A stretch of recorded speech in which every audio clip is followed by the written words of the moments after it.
안녕하세요, 손쌤입니다. 네, 반갑습니다. 이번엔 두 번째 시간으로 여러분들을 만날 텐데요. 여러분들 쌤이 나눠준 학습지 보시면 두 번째 페이지에 있는 앞에 부분, 한나라부터 당나라까지 이야기를 여러분들이랑 짧게 한번 나눠보려고 합니다.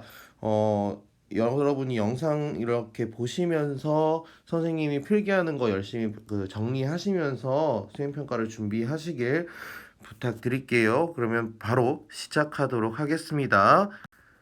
네, 첫 번째로 등장한 나라는 바로 한나라입니다. 한나라는요, 우리 연표로 봤어서 알겠지만 진나라 다음에 한나라가 등장을 하는데요. 우리 교과서로 보면은 1단원에 있는 네, 1단원에 있는 나라입니다. 여기 까만색으로 살짝 음영 처리된 곳이 바로 한나라고요. 주변에는 여기 흉노라는 나라가 있었어요. 흉노라는 나라가 있었고요. 요 아래쪽에는 원래 지금은 한나라 영토로 복속이 되어 있지만 네, 여기에는 베트남, 옛날에 베트남이었던 죄송해요. 다시 할게요. 음, 남비엣이라는 나라가 있었고요. 남비엣. 그다음에 여기에는 고조선이라는 나라가 있었습니다. 네, 이렇게 보시면 되겠고요. 그리고 흉노 이쪽에는 월지라는 나라도 존재했다라고 여러분들이 보시면 되겠습니다. 그래서 원래는 가장 메인으로 보는 이제 나라는 한나라지만 한나라와 뭐 흉노와의 관계, 고조선과 남비엣의 관계를 통해서 동아시아사의 1단원을 여러분들이 살펴보시면 되겠는데요. 여기 있는 주요 사건들을 한번 정리를 해본다면 첫 번째로는 네, 흉노와 한나라의 관계에서 있었습니다. 한나라가 처음 만들어졌을 때 한나라의 황제가 고조라는 황제가 있었는데요. 유방 우리 여러분들이 옛날 장기 게임을 보시면 알겠지만 한과 초가 이제 다투는 그런 걸로 나옵니다. 네, 그 이야기를 다룬 게 이제 한나라와 초나라인데요. 한나라가 이제 고조 유방을 필두로 해서 이제 나라가 만들어지고 나서 흉노랑 백등산에서 전투를 벌입니다.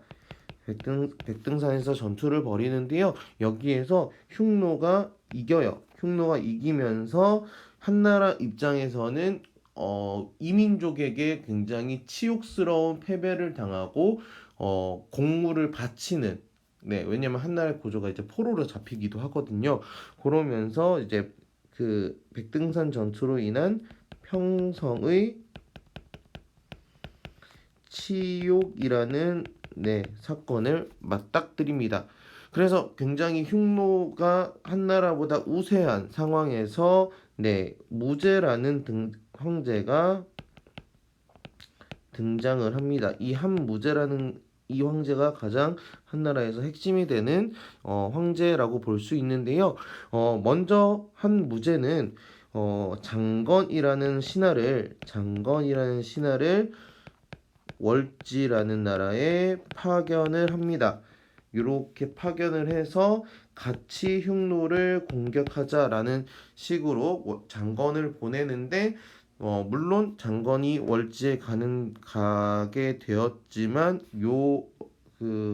동맹은 실패하게 되는데 요 과정에서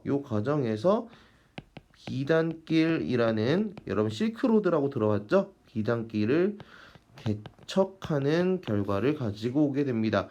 그러면서 이제 한나라의 그 범위가 확대가 되고요. 그러면서 여기 있는 고조선과 남비엣을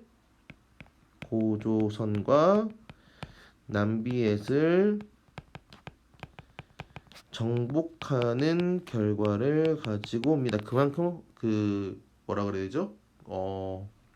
영향력, 한나라가 동아시아에서의 영향력이 굉장히 크게 확대되었다라고 여러분들이 정리하시면 될 것 같습니다. 네, 넘어갈게요. 네, 두 번째 국가로 등장하는 네, 나라는요, 위진남북조 시기에 있는 그 지도인데요. 이게 2단원에서 등장을 합니다. 이거 빨간색으로 써야 되는데 2단원에서 등장을 합니다. 근데 여기 그 중에서 이 위진 남북조에서 그 중에서 이 북조였던 북이라는 나라가 여기 이렇게 영토를 확장해 나가는 모습을 여러분들이 볼 수 있습니다. 여기 가려졌지만 이 주변에는 고구려, 백제, 신라가 존재를 하고 있었고요. 우리나라는 삼국시대였다라고 보시면 되겠고요. 북이가 그 천도를 하면서 이쪽에는 이제 남조 국가가 등장하게 됩니다. 한족이고요. 여기는 북이는 선비족이라는 민족이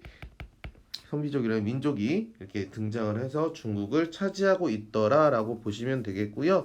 요 이단원에서의 주요 사건이라고 여러분들한테 정리를 한다면 첫 번째로 볼 수 있는 사건은 그래서 인구가 이동한다라는 주제가 등장을 합니다. 원래는 이쪽이 그 중국 대륙 전체가 한족이 있던 나라였다면 위에 있는 이 이민족들이 이렇게 내려오면서 한족은 자연스럽게 이제 남쪽 창장강 이남 지역 강남 지방으로 내려오게 되는 모습을 여러분들 볼 수 있습니다. 우리나라 같은 경우에는 그 고구려, 백제, 신라가 각각 일본으로 가서 일본 문화 발전에 도움을 주는 도웨인이라는 사람들이 등장을 하기도 하고요.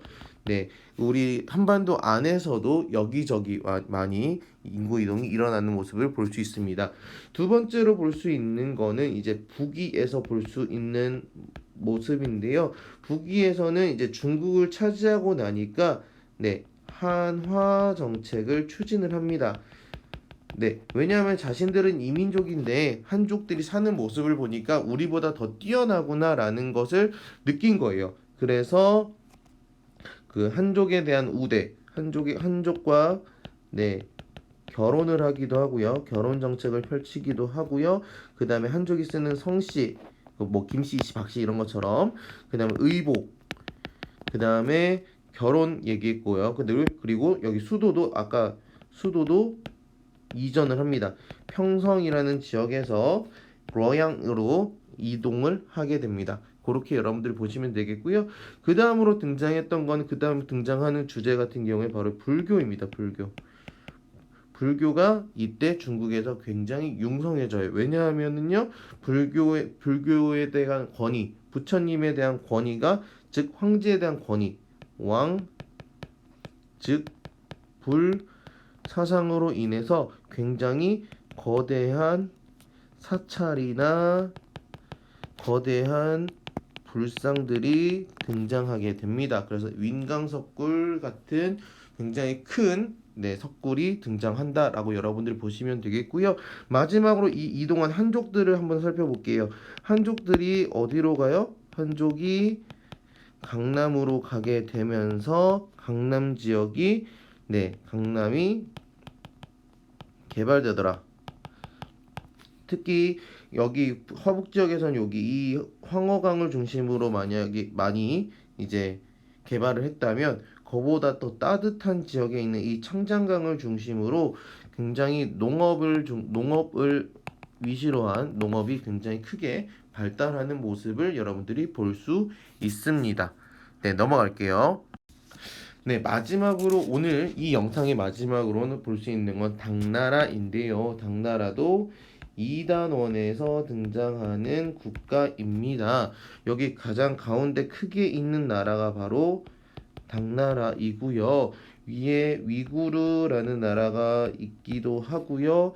여기에 토번이라는 왼쪽에 국가가 있기도 합니다. 하지만 오른쪽에 같은 경우 여기에는 발해, 우리 민족인 발해, 그리고 한반도를 통일한 신라가 이렇게 존재를 하게 되는 거지요. 그러면서 일본도 이제 헤이안 시대를 맞이하고 있다라고 여러분 보시면 되겠고, 이 당나라를 중심으로 한 대표적인 주제, 나눌 주제 같은 경우에는 바로 당 중심으로 하는 국제 질서가 만들어졌다라고 보시면 되겠습니다. 대표적으로 볼 수 있는 게 이제 율령 체제가 전파가 되면서 관직을 나누는 삼성 육부제, 삼성 육부제나 아니면 과거제와 같은 법률 같은 것이 이제 발해나 또는 신라나 그리고 일본까지 전파가 되더라. 그래서 각국에 맞는 실정에 맞는 삼성 육부제 운영식, 그다음에 과거제 운영 방식들이 전파되었다라고 여러분들 보시면 되겠고요. 그리고 또한 아까 얘기했던 불교, 네, 불교가 전파가 됩니다. 불교 같은 경우에는 스님들이 많이 교류를 하는데요.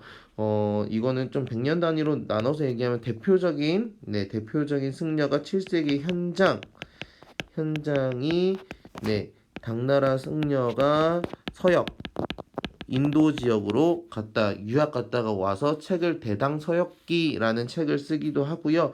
8세기에는 신라에서 승려였던 해초가 네, 신라에서 또 서역을 다녀오는 모습을 보입니다. 그러면서 왕호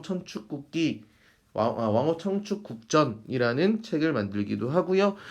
감진이라는 승려는 당나라에서 일본으로 건너가서 일본에게 불교 문화를 전파하는 모습을 보이기도 하고요.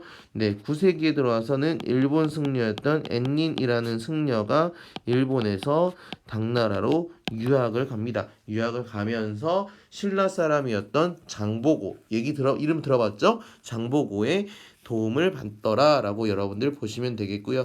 이러한 것들을 바탕으로 이 시기에는 동아시아 문화권이 형성되더라 라고 여러분들이 살펴보시고 정리하시면 될 것 같습니다.